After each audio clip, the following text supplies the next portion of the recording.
Hey everyone, Pastor George here for today's Theolog. And as you remember, during Christmas time, one of the things that happens every year, and you can count on it like clockwork, is the debate or the belief that Easter is a pagan holiday that comes up, right? All the time, it always pops up, and it drives me wild. You remember I did a video in this vein when it came to Christmas just a few months ago, where either atheists or pagans will try and like make the claim that Christmas is a pagan holiday in order, it's as though that like will ruin it, as though Christians don't take holidays from things all the time and change their meaning. But I think this one's interesting because it's just a kind of something that is talked about. And so I just wanted to fill you guys in with like, what's the deal with that, right? Why do we do that? Oh, by the way, I forgot my camera today, so I have to use my phone. So that's why it's at this weird angle. But anyway, Easter. Well, Easter, we actually don't know where the word comes from. The only person to say this, and this is taken, and it could be true. I don't think we have a reason to doubt him, but we aren't super sure. Is that there is a medieval writer, a Christian medieval writer who was writing in the early Middle Ages, a guy called Bede the Venerable, or Venerable Bede as he's sometimes called, and he was doing a history of the British Isles, and he said that the word for Easter comes from a goddess, Aoster or whatever, and that's kind of like the thing that most people believe, and there's not a great reason to not believe it, right? That like there was a pagan holiday sometime during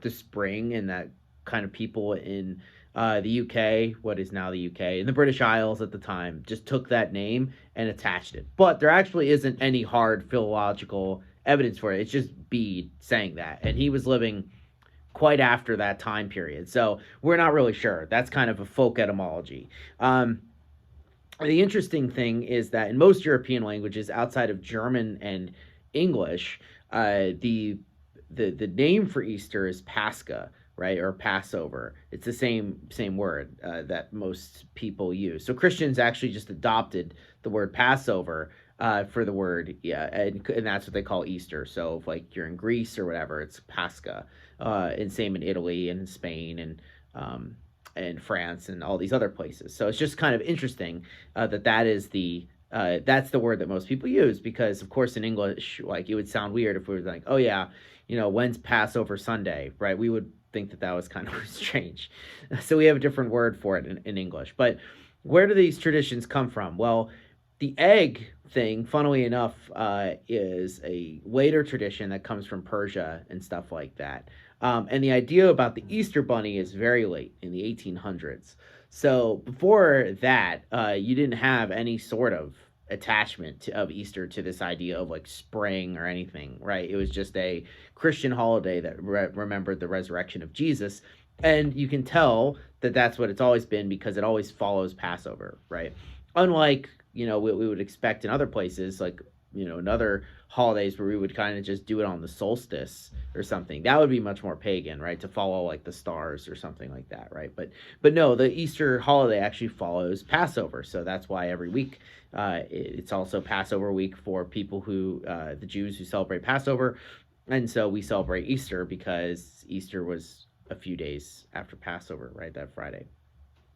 So I just think it's a very interesting claim every week. It's like you kind of have to be ready for the tide of these things to come in and try and convince you that it's originally a pagan holiday or something, but there's like zero evidence for that. It's just conjecture based on one medieval guy's folk etymology for the name that the English used for the holiday. Not all Christians, just the English. Like the fact that people in the 1900s added bunnies or something. So it's just really funny. It's not really at all what people usually think. And so again, we'll take Shark Week, we'll take Christmas, we'll take Easter, even if they were right. The idea is that Christ has claimed everything.